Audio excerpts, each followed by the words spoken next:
Good morning student, BSc second year. आज हम अपने यूनिट का नेक्स्ट टॉपिक लेंगे, डेंटेशन इन मैमल्स, स्तनियों में दंत विन्यास। ठीक है, ये क्या होता है, कैसे होता है, ये मैं आपको बताती हूँ। सबसे पहले मैं थोड़ा इसके बारे में इंट्रोडक्शन बता दूँ।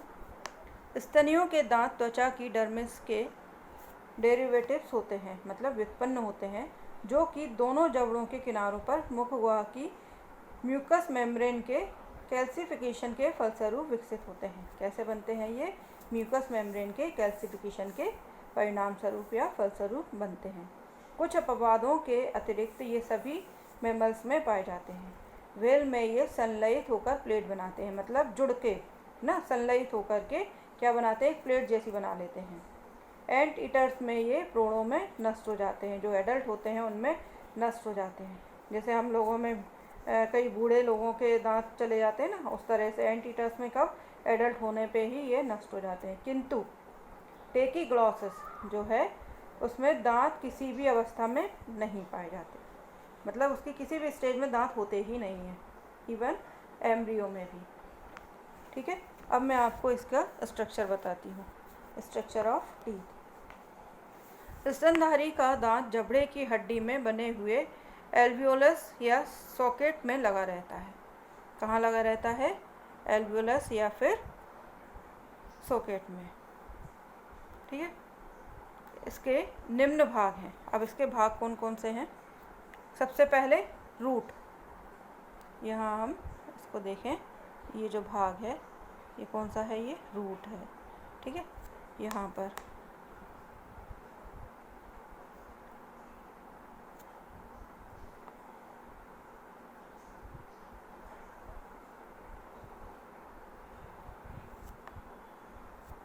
ये जो भाग है ये क्या है? ये रूट है।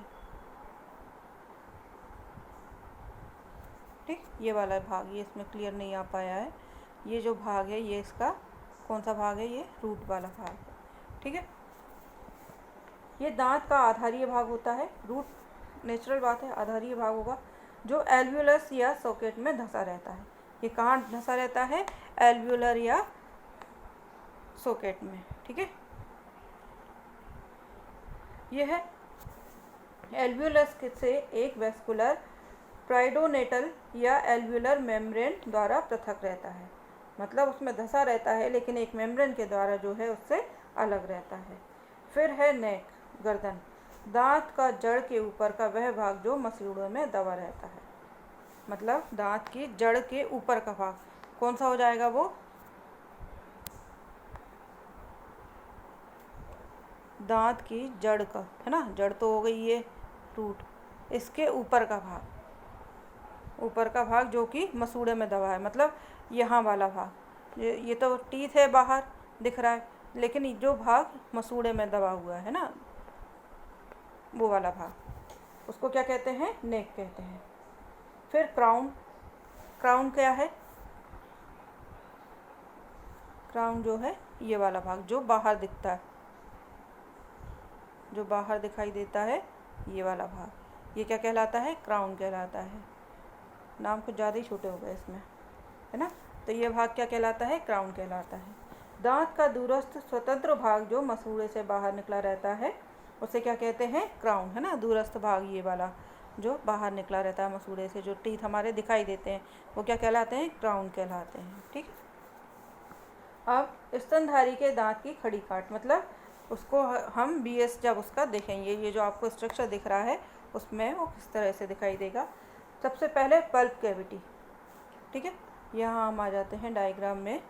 ये रहा पल्प कैविटी, ये जो जा रहा है ये पल्प कैविटी। ठीक है, अंदर तक ये रहा पल्प कैविटी। ये क्या होती है? संपूर्ण दांत एक सेंट्रल पल्प कैविटी को घेरे रहता है। जो पूरा दांत है वो एक पल्प कैविटी को घेरे रहता है, मतलब कवर्ड किए रहता है। अब ये जो चारों तरफ से ये कवर्ड है ना, पल्प कैविटी, जिसकी बाउंड्री ओडोंटोब्लास्ट सेल्स की बनी होती है। जो इसकी बाहरी सतह जो बनी होती है वो किसकी बनी होती है? ओडोंटोब्लास्ट सेल की। या ये जो दिख रहा है आपको, ये किससे बनी हुई है? ओडोंटोब्लास्ट सेल से बनी है। गुहा में अंदर कोमल भाग होता है। जो इसके अंदर जो मटेरियल दिख रहा है ये कैसा होता है, ये बहुत सॉफ्ट मटेरियल होता है जो कनेक्टिव टिश्यूज़ और ब्लड वेसल्स और नर्व फाइबर्स का बना होता है। ये जो अंदर आपको दिख रहा है मटेरियल वो किस किस का बना होता है, कनेक्टिव टिश्यू, ब्लड वेसल्स और नर्व फाइबर्स का। ठीक है, इसके बाद डेंटाइन। डेंटाइन कहाँ पे है, ये वाला भाग, ये जो दिख रहा है ये है ना, ये रहा डेंटाइन। दांत का ये मुख्य भाग डेंटाइन से बना होता है। डेंटाइन क्या होता है, हड्डी जैसा पदार्थ होता है। ठीक है, किंतु इसमें महीन कैनालिकुली पाई जाती हैं। उसमें क्या होती हैं, छोटी छोटी सी कैनालिकुली पाई जाती हैं। ये देखिए यहाँ पे ये छोटी छोटी कैनालिकुली पाई जाती है।